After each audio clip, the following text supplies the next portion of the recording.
बिस्मिल्लाहिर्रहमानिर्रहीम। अस्सलाम वालेकुम एवरीवन। हमारा जो आज का टॉपिक है केमिस्ट्री फर्स्ट ईयर का लेक्चर नंबर 6 हम देखेंगे, ठीक है। उसका टॉपिक हम पढ़ेंगे आज एम्पिरिकल फार्मूला। अब एम्पिरिकल फार्मूला है क्या, हम क्यों इसको यूज़ करते हैं, तो उसके लिए हम एक बात कह सकते हैं कि हमारे पास कोई भी कंपाउंड है तो हमें तो नहीं पता कि उसके अंदर कौन कौन सा एलिमेंट प्रेजेंट है, तो हम अगर फाइंड करें कि उसमें कितने एलिमेंट और कौन कौन से प्रेजेंट हैं तो उसका एक फार्मूला बन जाएगा, ठीक है। एक फार्मूला बन जाएगा, जैसे बेंजीन का होता है C6H6 और ग्लूकोज का होता है हमारे पास C6H12O6, ठीक है। तो ये क्या है, ये उनके फार्मूलाज ही हैं। अब फ़र्क क्या है कि बेंजीन को C6H6 भी कहते हैं और CH भी कह देते हैं, ग्लूकोज को C6H12O6 भी कहते हैं और CH2O भी कहते हैं। अब ये दोनों है तो फार्मूला, फ़र्क क्या है, ये एम्पिरिकल फार्मूला है और ये क्या है, मॉलिक्यूलर फार्मूला। अब क्या फ़र्क है, क्यों हम एम्पिरिकल फार्मूला फाइंड करते हैं, वो सारा हम आज देखेंगे। एम्पिरिकल फार्मूला एक्चुअली है क्या है, एम्पिरिकल फार्मूला है सिंपलेस्ट फार्मूला। इससे ज़्यादा हम इसको सिंपल नहीं कर सकते। अब ये CH एक है कि हम इससे भी ज़्यादा इसको कम करके H तो खत्म ही हो जाएंगे, C तो खत्म ही हो जाएगा अगर इससे भी कम किया। तो हमारे पास ये क्या है, सिंपलेस्ट फार्मूला है। हम इससे कम जो है वो फार्मूला को नहीं तोड़ सकते, ठीक है। ये हो गया सिंपलेस्ट फार्मूला। और उसके अलावा ये कैसा है, ये क्या शो करता है, ये small whole number ratio show करता है। क्या करता है, small whole number ratio show करता है। किसकी शो करता है, एटम्स की, between atoms of elements present in a compound। तो ये क्या कर रहा है हमारे पास, ये हमें होल नंबर दे रहा है, सबसे छोटी होल नंबर। सबसे छोटा होल नंबर का क्या मतलब है कि ये देखिए हमारे पास CH2O। अब इससे मजीद मैं इसको कम नहीं कर सकती। होल नंबर क्या है, 0 से ऑनवर्ड जो सारी काउंटिंग है वो होल नंबर है। तो कितने एटम्स हैं, 1 2 और 1। इससे ज़्यादा कम करूँगी तो ये फार्मूला ख़राब हो जाएगा कि मैं इसको किसी इंटीजर से मल्टीप्लाई करूँ तो ये बन जाएगा। जैसे मैं इसको 6 से मल्टीप्लाई करूँ तो ये फार्मूला बन जाएगा, लेकिन अगर मैं इसको 1 कर दूँ H को भी, तो मैं इसे 6 से मल्टीप्लाई करूँ तो ये फार्मूला नहीं बनेगा। तो स्मॉलेस्ट जो हमारे पास बन सकता था होल नंबर की रेशो एटम्स की, तीनों की, जो कार्बन हाइड्रोजन और ऑक्सीजन एलिमेंट के हैं एक पूरे कंपाउंड के अंदर, कंपाउंड का नाम क्या है, ग्लूकोज। तो वो क्या है, सिंपलेस्ट होल नंबर रेशो, उसको हम क्या कह देते हैं कि वो उसका है एम्पिरिकल फार्मूला, ठीक है। इसकी एग्जांपल्स यही दो हैं कि इसका एम्पिरिकल फार्मूला बेंजीन का और ये ग्लूकोज का। उसके बाद में आपको इस पॉज हमारे पास एग्जांपल क्या है कि कोई दो एटम्स या एलिमेंट्स प्रेजेंट हैं कंपाउंड के अंदर, ये पूरा एक कंपाउंड है। एक्स एटम प्रेजेंट है ए एलिमेंट के और वाई बी एलिमेंट के। तो ये अगर मैं इस तरह से लिख दूं, सबसे कम एटम इसके लिखूं और सबसे कम इसके लिखूं, तो ये होगा इसका एम्पिरिकल फार्मूला, ठीक है। एम्पिरिकल फार्मूला को कैलकुलेट कैसे करते हैं अब हम ये करना सीखेंगे, ठीक है। एम्पिरिकल फार्मूला को आप स्टेप वाइज कैलकुलेट कर सकते हैं। स्टेप्स इसके आपने गौर से देख लेने हैं। आप एक दफ़ा सीख लेंगे ना तो आपको वो empirical formula from combustion analysis भी इजीली आ जाएगा और आपकी एग्जांपल नंबर 3 और 4 जो है वो इजीली जो है वो कवर हो जाएगी और आप मॉलिक्यूलर फार्मूला भी बहुत आसानी से कर लेंगे। तो इसको गौर से समझिएगा, ठीक है। जो सबसे पहला स्टेप है, हमने क्या करना है, हमने निकालनी है percentage composition of element. Percentage composition of element वो हम दो तरीकों से निकाल सकते हैं, ठीक है। अगर तो हमारे पास कोई ऐसा कंपाउंड मौजूद है जिसके पास कार्बन हाइड्रोजन ऑक्सीजन और इसके अलावा भी बहुत ज़्यादा जो है वो एटम्स प्रेजेंट है किसी भी एलिमेंट्स के, तो हम उसके लिए एक फार्मूला यूज़ कर सकते हैं, mass of element over mass of compound multiply by 100, ठीक है। ये फार्मूला यूज़ कर सकते हैं। इन दोनों का ग्राम में होगा हमारे पास, ये ग्राम में ही एलिमेंट का उन्होंने आपको दे दिया है, कंपाउंड का भी उन्होंने आपको दे दिया। सिंपल आपने क्या करना है, उन दोनों को लिखना है और 100 से मल्टीप्लाई कर देना इस फार्मूला में पुट करके। आपके पास जो है वो परसेंटेज कंपोजिशन हर एलिमेंट की जो है वो निकल आएगी। ये उनके लिए है अगर हमारे पास कार्बन हाइड्रोजन और ऑक्सीजन के अलावा दूसरे एलिमेंट्स भी प्रेजेंट हैं कंपाउंड के अंदर। अब अगर हमारे पास कंपाउंड के अंदर सिर्फ कार्बन हाइड्रोजन और ऑक्सीजन ही है, सिर्फ कार्बन हाइड्रोजन और ऑक्सीजन ही है, तो हम उसके लिए उनकी ये परसेंटेज कंपोजिशन एलिमेंट की निकालने के लिए एक कंबशन एनालिसिस वाला फार्मूला यानी कंबशन एनालिसिस वाला एक टेक्निक जो है वो इस्तेमाल कर सकते हैं उसके लिए, ठीक है। तो वो हम करना सीखेंगे इसके बाद। अभी हम स्टेप्स देख लेते हैं, ठीक है। उसमें ना ये वाला स्टेप बस डिफरेंट आएगा, बाकी सारा आगे यही कुछ करना होगा, ठीक है। तो बस ये पहला स्टेप कंबशन में डिफरेंट हो जाएगा कि परसेंटेज निकालने का तरीका थोड़ा सा अलग हो जाएगा, बाकी जो है वो सारा कुछ सेम ही होगा। तो पहला स्टेप आपको हो जाएगा कवर, उसके अंदर भी इसका सादा का स्टेप मैंने आपको बता दिया। अब दूसरा क्या करना है, आपने ग्राम एटम्स यानी कि मोल्स फाइंड करने हैं। क्या करना है, ग्राम्स एटम्स फाइंड करने हैं। इन शॉर्ट आपने क्या करना है कि मोल फाइंड करने हैं। मोल फाइंड करने के लिए आप क्या करोगे, मास ऑफ एलिमेंट को डिवाइड कर दोगे एटॉमिक मास से। कोई भी एलिमेंट, कार्बन हाइड्रोजन ऑक्सीजन, कोई भी एलिमेंट, उसके मास को लोगे और उसको डिवाइड कर दोगे उसके एटॉमिक मास से। अभी आप स्टेप समझ लो, जब हम इसकी एग्जांपल करेंगे तो आपको ज़्यादा क्लियर हो जाएगा, ठीक है। ये होगी दूसरा स्टेप। तीसरा स्टेप आपके पास क्या है, तीसरे स्टेप में आपने रेशो फाइंड करनी है। कौन सी रेशो, एटॉमिक रेशो फाइंड करनी है। Find atomic ratio for each element, her element की आपने अलग-अलग फाइंड करनी है। फॉर एलिमेंट्स, ठीक है। आपने क्या करना है, उसके लिए आपके पास एक फॉर्मूला है, number of moles of element, उसको आपने डिवाइड करना है स्मॉलेस्ट नंबर ऑफ मोल्स पे। अभी हमने पीछे क्या पढ़ा था, हमारे पास क्या निकले थे, मोल निकले थे सारे एलिमेंट्स के। अब सारे एलिमेंट्स के जो जो मोल है ना, उनको उन तीनों में से जो सबसे छोटा मोल नंबर होगा ना, उस पर डिवाइड कर देना। हमारे पास इसकी क्या आ जाएगी, एटॉमिक रेशियो आ जाएगी। जब हमारे पास इसकी एटॉमिक रेशियो आ जाएगी, अगर तो वो हमारे पास जैसे 137 या 132 14 यानी पॉइंट्स में नहीं है, तो वो हमारे पास ठीक है, हमारे पास आंसर अच्छा आ गया। लेकिन अगर हमारे पास कोई ऐसी चीज़ आ गई है, जैसे पॉइंट में नंबर आ गया 1.33 आ गया अंदर, तो हम उसको किसी ऐसे नंबर से, किसी ऐसे डिजिट से मल्टीप्लाई करेंगे कि वो हमारे पास एक डिजिट बन जाए पॉइंट के बगैर। जैसे 1.33 है, तो मैं इसको 3 से मल्टीप्लाई करूँ तो ये बन जाएगा 3.99, तो ऑलमोस्ट ये 4 के इक्वल होता है, तो मैं इसको 4 भी लिख सकूंगी। तो ये मैं इसको सूटेबल इंटीजर से मल्टीप्लाई करके इसको जो है वो बेस्ट फॉर्म में ले आऊंगी, ठीक है। तो ये हमारे पास है चौथा स्टेप कि सूटेबल इंटीजर से इसको क्या कर देंगे, मल्टीप्लाई कर देंगे। अगर ये ठीक नहीं है, अगर ये ठीक आ गया, जैसे 343 की रेशो पहले ही आ गई है, या 123 मतलब पॉइंट के बगैर रेशो आ गई, तो फिर उसको मल्टीप्लाई करने की जरूरत नहीं है। ये हो गए 4 स्टेप्स, बस ये 4 स्टेप्स हैं, इसके अंदर कोई मुश्किल काम नहीं है। अब आपने क्या करना है, नेक्स्ट हमारे पास क्या है इसका, नेक्स्ट हमारे पास ये है कि हमारे पास हमने जो है वो इसको यूज़ क्यों किया है, एम्पिरिकल फार्मूला का यूज़ क्यों किया है, जबकि हमें पता है कि ये एक्चुअल नंबर एटम के नहीं देता, ये सिर्फ एक एस्टिमेट देता है कि ये एटम तकरीबन इतना इतना या इसका मल्टीपल कर लो तो इतना होगा, ये एग्जैक्ट नहीं हमें बता रहा। तो ये सबसे पहले तो क्या करेगा, अननोन कंपाउंड को आइडेंटिफाई करवा देगा कि इसके अंदर कितने तरह के एटम्स प्रेजेंट हैं। तो पहला काम ये क्या करेगा, आइडेंटिफाई अननोन कंपाउंड। दूसरा काम क्या करेगा, ये कंपोजिशन को फाइंड कर देगा कि कौन सा एटम कितना प्रेजेंट है, ठीक है। लेकिन ये इतनी एक्यूरेट नहीं प्रोवाइड करेगा, लेकिन इतनी प्रोवाइड कर देगा कि आगे हम इसका मॉलिक्यूलर फार्मूला बना सकें, ठीक है। तो तीसरा हम यही लिखते हैं कि हम क्या करते हैं, इससे मॉलिक्यूलर फार्मूला निकालते हैं। हमें एम्पिरिकल फार्मूला पता हो तो हम मॉलिक्यूलर फार्मूला निकालेंगे ना, उसको इंटीजर से मल्टीप्लाई करके मॉलिक्यूलर फार्मूला आगे हम करना सीखेंगे, ठीक है। और चौथा हम इसके अंदर क्या करते हैं कि हम प्रॉपर्टीज़ को कंपेयर करने के लिए यूज़ करते हैं। प्रॉपर्टीज़ को कंपेयर करने का क्या मतलब है कि अगर अब हमारे पास कुछ एलिमेंट्स हैं, ठीक है, उनका एम्पिरिकल फार्मूला मिलता जुलता है, सेम सेम है, तो हम देख सकेंगे कि उनकी प्रॉपर्टीज़ भी जो है वो मैच करती होंगी, ठीक है। तो ये हमारे पास ये सारे काम जो हैं वो एम्पिरिकल फार्मूला को यूज़ करने के हैं। एम्पिरिकल फार्मूला हम निकालना सीख लेते हैं एक सादा एग्जांपल से। एक चीज़ याद रखिएगा, एम्पिरिकल फार्मूला में हम मोलर मास का यूज़ नहीं करते, हम मोलर मास यूज़ नहीं करते, जबकि हम मॉलिक्यूलर फार्मूला में इसका यूज़ करेंगे, ठीक है। तो हम एग्जाम्पल देखते हैं, उन्होंने आपको दी है एग्जाम्पल नंबर 3 एस्कॉर्बिक एसिड की, ठीक है। एस्कॉर्बिक एसिड, एस्कॉर्बिक एसिड में उन्होंने क्या बताया, उन्होंने आपको ना एलिमेंट की परसेंटेज बता दी है। आपने अभी पीछे पढ़ा था कि परसेंटेज निकालते हैं पहले स्टेप में, अब उन्होंने आपको निकालने के लिए नहीं कहा, उन्होंने आपको दे दी है परसेंटेज मीन्स ग्राम्स, यानी कार्बन की उन्होंने आपको सपोज परसेंटेज दी है 40.92, तो इसका मतलब है कि वो कितना है 40.92 ग्राम जो है कार्बन प्रेजेंट है आपके पास कंपाउंड के अंदर, ठीक है।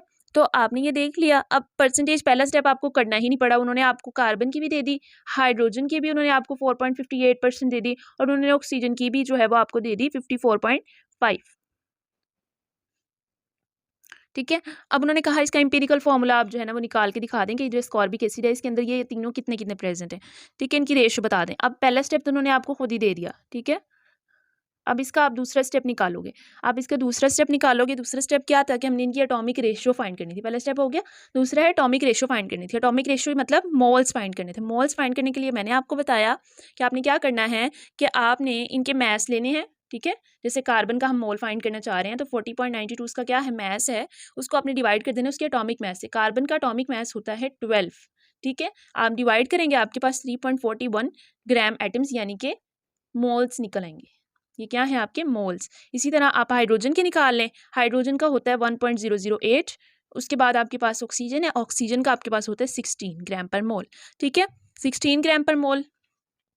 इनकी भी परसेंटेज लिख लेते हैं 4.58 और 54.5। जब आपने इनको सॉल्व किया तो इनका आंसर आ गया 4.54 एंड 3.406। अच्छा, अब तीसरा स्टेप था कि आपने क्या करना था, आपने इसकी एटॉमिक रेशियो फाइंड करनी थी। यहाँ पे आपने क्या करना था, ग्राम एटम फाइंड करने थे। अब आपने फाइंड करनी थी atomic ratio. Atomic ratio find करने का तरीका मैंने आपको बताया था कि इन तीनों में से जो सबसे छोटा है, सबसे छोटा कौन सा, 4 वाला तो सबसे बड़ा है, तो 3 वाला 3 4 ये 0 ये है कि सबसे छोटा। तो आपने इन तीनों के मोल्स लेने हैं, कार्बन के मोल्स, हाइड्रोजन के मोल्स, ऑक्सीजन के मोल्स, उनको डिवाइड कर देना स्मॉलेस्ट नंबर से, 3.406 3.406 3.406। 4.543.40। जब आप इसको सॉल्व करेंगे आपके पास आ जाएगा 1, 1.33 एंड 1। अब आपके पास रेशियो क्या आ गई कार्बन, हाइड्रोजन और ऑक्सीजन की? आपके पास आ गई 1, 1.33 और 1। अब ये रेशो एक सूटेबल इंटीजर नहीं है। क्यों? क्योंकि ये पॉइंट में आ रही है। तो अब आपने इसको क्या करना है, किसी ऐसे नंबर से मल्टीप्लाई करना है कि ये एक सूटेबल इंटीजर बन जाए। जैसे आप देखें कि मैं अगर इसको 3 से मल्टीप्लाई करूँ तो ये बन जाएगा 3.99। ठीक है, तो क्या होगा कि 3.99 इज अप्रॉक्सीमेटली 4। तो ये बन गई एक सूटेबल जो है वो हमारे पास रेशियो तीनों एटम्स की, CH और O की, तीनों एलिमेंट्स की। तो ये हमारे पास क्या आ गया, CH4 सॉरी C3, ये 3 हो गया ना, 3 से ये भी मल्टीप्लाई हो जाएंगे। तो ये बन गया C3H4O3। ये किसका फॉर्मूला आ गया आपके पास, एस्कॉर्बिक एसिड। तो इंपेरिकल फॉर्मूला से हमने क्या किया, किसी का फॉर्मूला निकाल लिया, हमने उसकी रेशियो फाइंड कर ली, हमने उसकी मोल्स फाइंड कर ली है, तो हमने उसकी परसेंटेज भी फाइंड कर लिया, हमने ये सारा कुछ कर लिया। ये एक तरीका हो गया। ठीक है, अब अगर आपके पास कोई ऐसा कंपाउंड है जिसके अंदर सिर्फ प्रेजेंट ही कार्बन, हाइड्रोजन और ऑक्सीजन है, तो उसकी परसेंटेज बजाय इसके कि आप दूसरों से जाके पूछें कि कितने ग्राम दिया है, आप उसकी परसेंटेज खुद निकाल सकते हैं। खुद निकालने के लिए आप क्या करेंगे, आपके पास यहाँ पर कोई होगी फर्नांस। फर्नांस का क्या मतलब है, भट्टी होगी, एक भट्टी होगी। उस भट्टी के अंदर आप अपना रखोगे कंपाउंड। यहाँ पे क्या करोगे, अपना कंपाउंड रखोगे जिसके अंदर कार्बन, हाइड्रोजन और ऑक्सीजन प्रेजेंट है। ठीक है, सैंपल या कंपाउंड भी इसको कह दें। ठीक है, उसके आगे एक और हमारे पास लगा होगा ट्यूब। ट्यूब के आगे एक और जो है वो ट्यूब लगी होगी जिसके अंदर प्रेजेंट होगा MgClO4, मैग्नीशियम परक्लोरेट, MgClO4 का होल 2। ये है मैग्नीशियम परक्लोरेट। इसके आगे एक मजीद हमारे पास लगी हुई होगी ट्यूब, उसके अंदर होगा 50% KOH। ठीक है, और उसके बाद एक फर्दर ट्यूब लगी हुई होगी, ये हमारे पास टोटल एपरेटस होगा। तो इसके अंदर क्या होगा, ये सैंपल होगा, यहाँ पे इसको किया जाएगा हीट। क्या किया जाएगा, इसको किया जाएगा हीट ऑक्सीजन की प्रेजेंस में। जब हम इसको हीट करेंगे तो क्या होगा, हमारे पास जो हाइड्रोजन है, सबसे पहले जो हाइड्रोजन है वो ऑक्सीजन को लेगा और वो पानी बन जाएगा, यहाँ पे आएगा वाटर बनेगा, और ये जो पानी है ये एब्जॉर्ब हो जाएगा MgClO4 में। MgClO4 क्या करेगा, एब्जॉर्ब कर लेगा वाटर को, और यहाँ पर जब कार्बन है तो वो भी ऑक्सीजन के साथ और वाटर के साथ रिएक्ट करेगा तो वो बनाएगा CO2। CO2 जो है वो एब्जॉर्ब हो जाएगा इस वाले चैम्बर में। ठीक है, अब यहाँ पे जो चीज़ें हमें नहीं चाहिए, रिमेनिंग्स यहाँ रह जाएंगी हमारे पास। अब हमें फ़ायदा क्या हुआ इस सारे का, अब वो हम देखेंगे। ठीक है, तो जो प्रोडक्ट्स हमारे पास यहाँ पे बन रही है ना, इन दो प्रोडक्ट्स, इनको कहते हैं सोल प्रोडक्ट्स। इनको क्या कहते हैं, सोल प्रोडक्ट्स। अब हमारे पास हुआ क्या है, ये तो एक था प्रोसीजर, इसका हमें फ़ायदा क्या हुआ है, हमने क्यों किया ये प्रोसीजर, तो अब हम वो देख लेते हैं।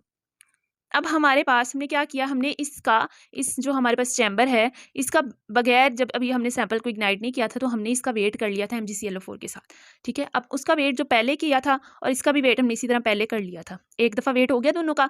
फिर दूसरी बार जब इसको हीट किया और H2 इसमें एब्जॉर्ब हो गया, हमने फिर इसका वेट किया, और फिर जब CO2 इसमें एब्जॉर्ब हो गया तब फिर हमने इसका वेट किया। तो हमने 2 दफ़ा जो है वो इनका वेट किया, दोनों चैम्बर्स का, वो हमने नोट कर लिया। अब इससे हम फाइंड कर सकते हैं परसेंटेज ऑफ कार्बन और परसेंटेज ऑफ हाइड्रोजन। अब वो कैसे कर सकते हैं वो देखते हैं। परसेंटेज ऑफ कार्बन के लिए हमने क्या किया, जो CO2 का मैस है, अब हमारे पास मैस ऑफ CO2 निकल आया ना, देखें आपके पास पहले एक वेट था इस चैम्बर का।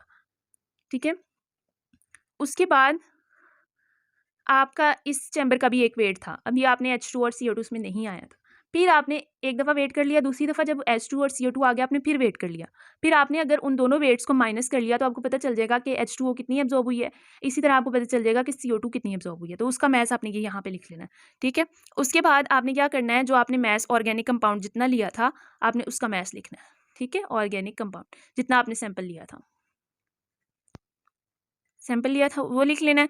उसको आपने मल्टीप्लाई करना है मैस ऑफ एलिमेंट। कार्बन का एलिमेंट का मैस कितना होता है, 12 होता है, और CO2 का पूरे का मोल जो एलिमेंट का कंपाउंड का मैस है वो कितना होता है, वो होता है 44। 12, ये मैं बता भी देती हूँ, 12 + 16 × 2, इसको आप करके देख लें, ये 44 ही आएगा। अब आप देखते हैं एलिमेंट ऑफ H का कितना होता है, 1.008। ठीक है, अब 2 H हैं, कितने हैं, 2 H, वाटर के मॉलिक्यूल में कितने H आ रहे हैं, 2 आ रहे हैं, तो आपने क्या करना है, इसको 2 से मल्टीप्लाई कर देना। उसके बाद पूरे H2O का 18 होता है, आप करके देख लें, 1.008 को 2 से मल्टीप्लाई करें प्लस उसमें 16 कर दें तो आपके पास यही आएगा। उसको आपने फर्दर दोनों को क्या करना है 100 से मल्टीप्लाई कर देना। आपके पास percentage of carbon, percentage of hydrogen तो आ गई, तीसरा परसेंटेज ऑफ ऑक्सीजन वाली भी तो थी ना कोई चीज़।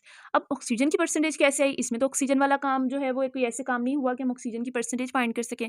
तो उसके लिए आपने क्या करना है, परसेंटेज ऑफ ऑक्सीजन को फाइंड करने के लिए 100 minus percentage of carbon plus percentage of hydrogen कि जितनी परसेंटेज इनकी बनी है उसके बाद जो बच गई है परसेंटेज वो डेफिनेटली ऑक्सीजन की ही होगी।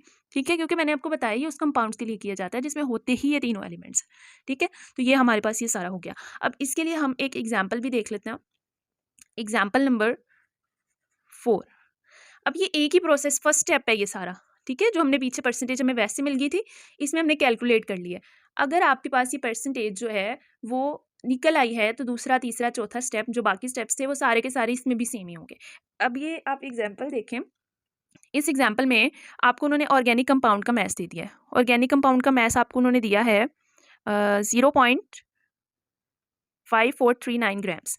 उसके बाद उन्होंने आपको CO2 का भी दे दिया मैस 1.039, H2O का भी दे दिया है।